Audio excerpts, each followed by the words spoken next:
দুজনেই জ্বর নিয়ে বেশ কয়েকদিন ধরে ডিউটি করছিলেন বলে জানা গেছে। বাকি জনদের আইসোলেশনে রাখা হয়েছে।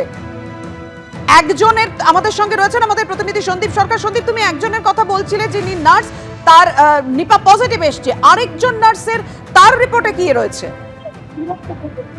দেখো, এই দুজন নার্সের নমুনাই পাঠানো হয়েছিল কল্যাণী এইমসে। প্রথমে কল্যাণী এইমস থেকেই প্রথম এটা চিহ্নিত হয় যে এরা দুজন নিপা ভাইরাসে আক্রান্ত হয়ে থাকতে পারেন বলে সন্দেহ করে রিপোর্ট দেয় কল্যাণী এইমস।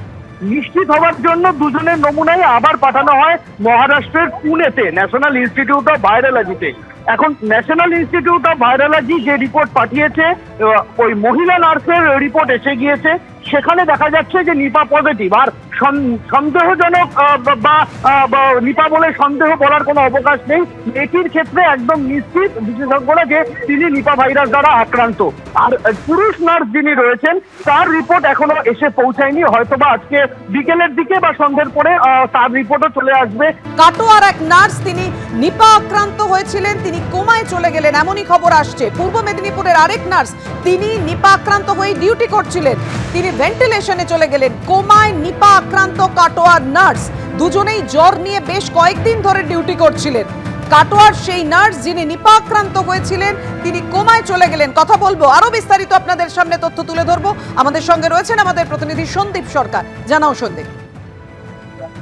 দেখো, কাটোয়ার বাসিন্দা ওই নার্স যিনি ভেন্টিলেশনে ছিলেন, এখনো ভেন্টিলেশনে রয়েছেন, তিনি তার পরিস্থিতি অত্যন্ত সংকটজনক।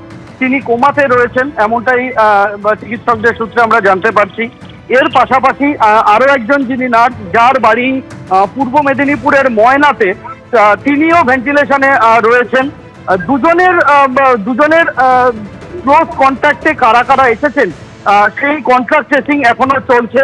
এখনো পর্যন্ত যেটা জানা গেছে যে এই দুজন নার্সই হৃদয়পুর এলাকাতে, উত্তর চব্বিশ পরগনার হৃদয়পুর এলাকাতে পেইং গেস্ট হিসেবে থাকছেন।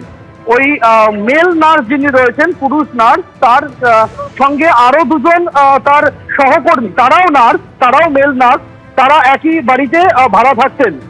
এবং ওই মেয়েটির সঙ্গে আরো একজন তরুণী নার্স, তিনি আরেকটি বাড়িতে পেইং গেস্ট হিসেবে থাকতেন। এই যে আরো তিনজন তাদের সহকর্মী নার্স, তাদেরকে ডিউটি থেকে অফ করা হয়েছে। যদিও তাদের কোনো উপসর্গ নেই এখনো, কিন্তু কোনো ঝুঁকি নেওয়া হচ্ছে না, তাদেরকে আইসোলেশনে রাখা হয়েছে, তাদেরকে ডিউটি করতে নিষেধ করা হয়েছে। অন্যদিকে এই দুই নার্সের পরিবারের লোকজন যারা রয়েছেন তাদেরকেও আইসোলেট করা হয়েছে। আজকে সন্ধ্যেবেলা নবান্নে একটি মিটিং ডাকা হয়েছে এই নিপা পরিস্থিতি নিয়ে আলোচনার জন্য। বিশেষজ্ঞ চিকিৎসকদের সেখানে ডেকে পাঠানো হয়েছে। যেটা সন্দেহ করা হচ্ছে যে এই দুজনের মধ্যে সম্ভবত ওই তরুণী নার্স যিনি রয়েছেন তিনি প্রথম সংক্রমিত হয়ে থাকতে পারেন বলে মনে করা হচ্ছে। এবং এই দুজন নার্সের দুজনই কিন্তু জ্বর নিয়ে ডিউটি করেছিলেন, প্যারাসিটামল খেয়ে শারীরিক অসুস্থতা নিয়ে তারা ডিউটি করেছিলেন এবং শারীরিক অসুস্থ অবস্থাতে তারা পরীক্ষাতেও বসেন, পরীক্ষার হলে তারা পরীক্ষাতেও বসেন। একজন নার্সিং এর পরীক্ষায় বসেছিলেন ঘুষকরার একটি সেন্টারে, আর মেল নার্স যিনি, তিনি নিউ টাউনের টিসিএস জিতবিতানে একটি পরীক্ষা কেন্দ্রে পরীক্ষা দিতে গিয়েছিলেন। এখন তার সঙ্গে এই দুজনের সঙ্গে অনেকেই একসাথে পরীক্ষায় বসেছিলেন, ফলে সেখানে কন্ট্রাক্ট ট্রেসিংটা কিন্তু একটু কষ্টকর হয়ে যাচ্ছে বিশেষজ্ঞদের পক্ষে। তবে কন্ট্রাক্ট ট্রেসিং এর কাজ চলছে, স্বাস্থ্য ভবন সূত্রে সেরকমটাই খবর। এবিপি আনন্দ, এগিয়ে থাকে, এগিয়ে রাখে।